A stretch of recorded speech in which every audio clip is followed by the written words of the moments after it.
नमस्कार, मैं डॉक्टर देवेंद्र सिंह।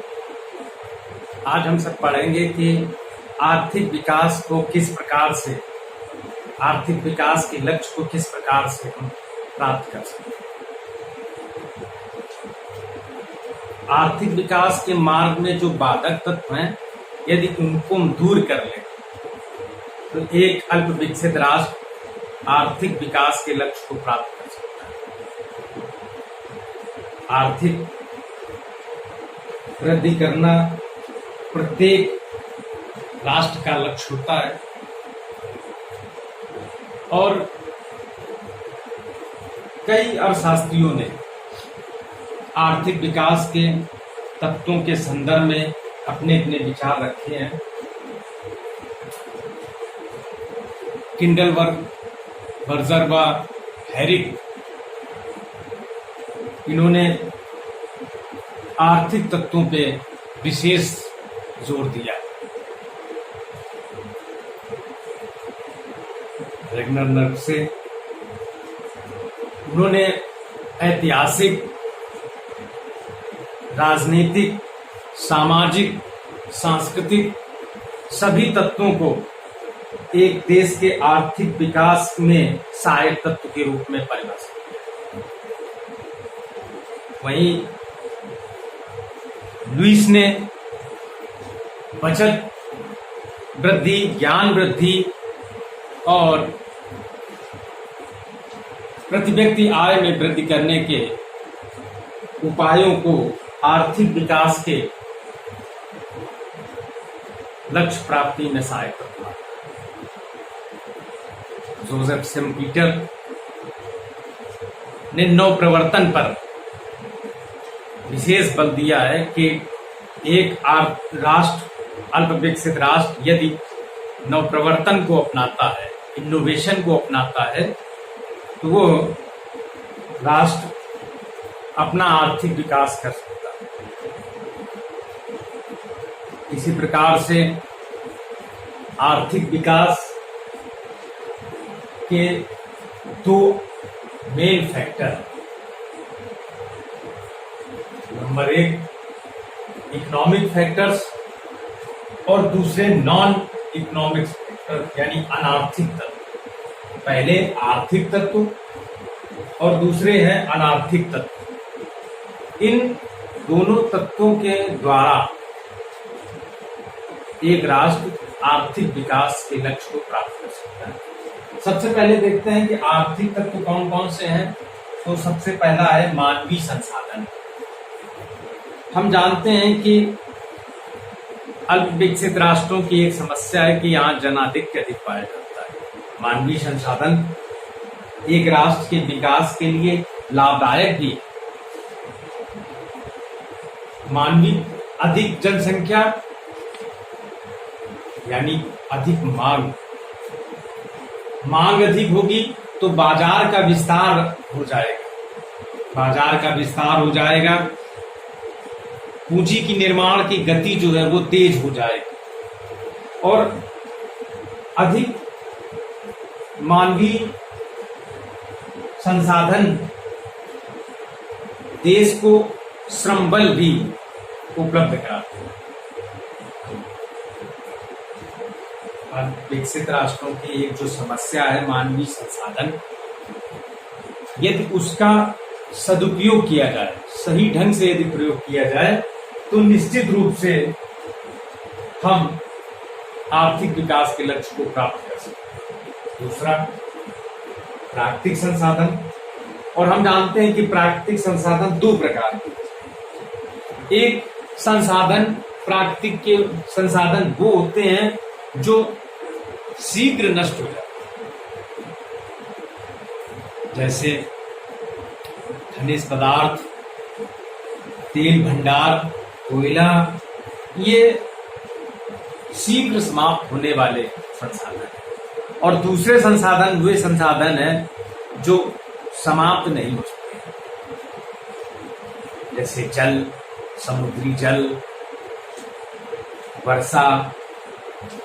ये अब इन दोनों संसाधनों का सदुपयोग करके, पूर्ण विदोहन करके हम आर्थिक विकास के लक्ष्य को प्राप्त कर सकते हैं। प्राकृतिक संसाधन से ये लाभ है कि ये जिन क्षेत्रों में होते हैं उस क्षेत्र का विकास हो जाता है। जिन देशों के पास जितने अधिक प्राकृतिक संसाधन है वह देश उतनी ही तेजी से आर्थिक विकास के लक्ष्य को प्राप्त करता है। ये इतिहास की रहा है। संगठन उद्यमिता को बढ़ावा देना। एक अल्प विकसित राष्ट्र में उद्यमिता की कमी होती है। यदि एक राष्ट्र आर्थिक विकास के लक्ष्य को प्राप्त करना चाहता है तो उसे उद्यमिता को प्रोत्साहित करना होगा। तकनीकी उन्नतीकरण बहुत ही आवश्यक है। तकनीकी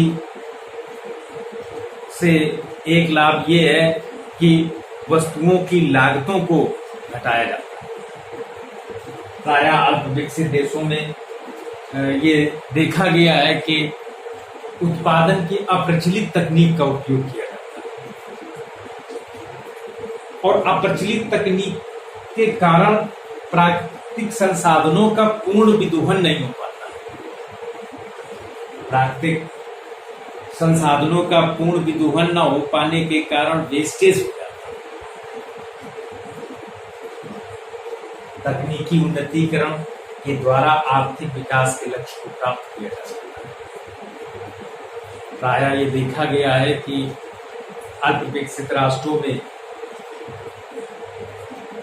श्रम पूंजी का जो एक आदर्श अनुपात है वो नहीं पाया जाता।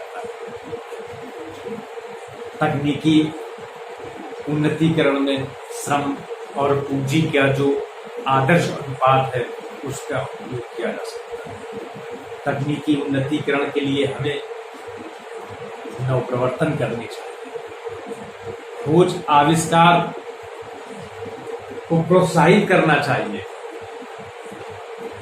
तकनीकी सुधार की दिशा में सजग प्रयास करना चाहिए। पूंजी का निर्माण, हम जानते हैं कि अल्प विकसित राष्ट्रों की एक समस्या है कि इन राष्ट्रों में पूंजी का अभाव है।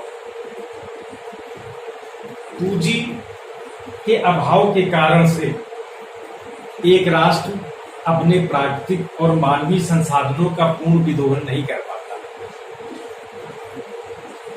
पूंजी निर्माण को प्रोत्साहित करना चाहिए। इसके लिए बचतों को प्रोत्साहित करना चाहिए। बचत के संग्रह को प्रोत्साहित करना चाहिए ताकि बैंकिंग सुविधाओं का विकास करना चाहिए जहां पर बचतों का संग्रह हो सके। कृषि का आधुनिकीकरण, हम जानते हैं कि अल्प विकसित राष्ट्रों में कृषि प्रधान प्रायः देश होते हैं ये, तो कृषि का आधुनिकीकरण करना चाहिए क्योंकि इस कृषि पर जनसंख्या का अधिक भार लगा हुआ है। यदि हम आधुनिकीकरण करेंगे तो कृषि में अधिक का उत्पादन होगा। कृषि में उद्योगों के लिए कच्चे माल का उत्पादन होगा और यदि खाद्यान्न या कृषि उत्पाद अधिक होगा तो विदेशी मुद्रा प्राप्त करना आसान होगा। अंतर्राष्ट्रीय संस्थाओं से सहयोग, हम जानते हैं कि अल्प विकसित देशों के पास पूंजी का अभाव है और अंतर्राष्ट्रीय संस्थाओं से इन देशों को पूंजी प्राप्त करने का प्रयास करना चाहिए। विश्व बैंक, अंतर्राष्ट्रीय मुद्रा कोष, एशियन डेवलपमेंट बैंक, इनसे ऋण प्राप्त करके, सहायता प्राप्त करके आर्थिक विकास किया जा सकता है। ये आर्थिक तत्व हैं मानवीय संसाधन, प्राकृतिक संसाधन, संगठन, तकनीकी उन्नतीकरण, पूंजी निर्माण, कृषि का आधुनिकीकरण, अंतरराष्ट्रीय संस्थाओं से सहयोग। साथ में कई अर्थशास्त्रियों ने आर्थिक तत्वों के साथ साथ अनार्थिक तत्वों को भी महत्व दिया है। इन अर्थशास्त्रियों का विचार है कि केवल आर्थिक तत्व ही आर्थिक विकास में लाभदायक नहीं है, बल्कि अनार्थिक तत्व भी आवश्यक है। तो अनार्थिक तत्व नंबर 1 सामाजिक तत्व। प्रायः ये देखा गया है कि अल्प विकसित राष्ट्रों में सामाजिक ताना बाना, सामाजिक व्यवस्था जो होती है वो रूढ़ि से घिरी होती है। यहाँ पे रूढ़ियां और परंपराएं प्रभावशाली होती है। छुआछूत, जातिवाद, ये अनेक तत्व पाए जाते हैं। सामाजिक परिवर्तन अति आवश्यक है ताकि जो श्रम बल है वो उसका पूर्ण उपयोग किया जा सके। इसी प्रकार से धार्मिक तत्व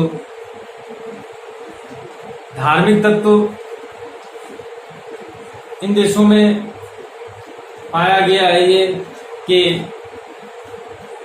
भेदभाव, बेटा और बेटी में बड़ा भेदभाव पाया जाता है, लिंग भेद, ये भी अनार्थिक, ये धार्मिक तत्वों में ये भी बाधक तत्व है। तो धार्मिक परिवर्तन भी आवश्यक है। राजनीतिक तत्व, प्रायः विकसित देशों में ये देखा गया है कि यहाँ राजनीतिक दूरदर्शिता का अभाव, प्रशासन में भ्रष्टाचार और अस्थिर सरकारें, ये कुछ समस्याएं अल्प विकसित देशों में पाई जाती हैं। तो राजनीतिक तत्वों, दूरदर्शिता और प्रशासन से भ्रष्टाचार कम से कम हो, मुक्त हो, शांति, सुरक्षा और व्यवस्था की अच्छी व्यवस्था हो। दूरदर्शिता बहुत आवश्यक है। जो नीतियां बनाई जाएं वो धरातल पर क्रियान्वित हों। इस प्रकार से ये 3 अनार्थिक तत्व हैं और आर्थिक विकास के ये दोनों तत्व मिल करके ही एक अल्प विकसित राष्ट्र का आर्थिक विकास कर सकते हैं। जैकब वाइनर और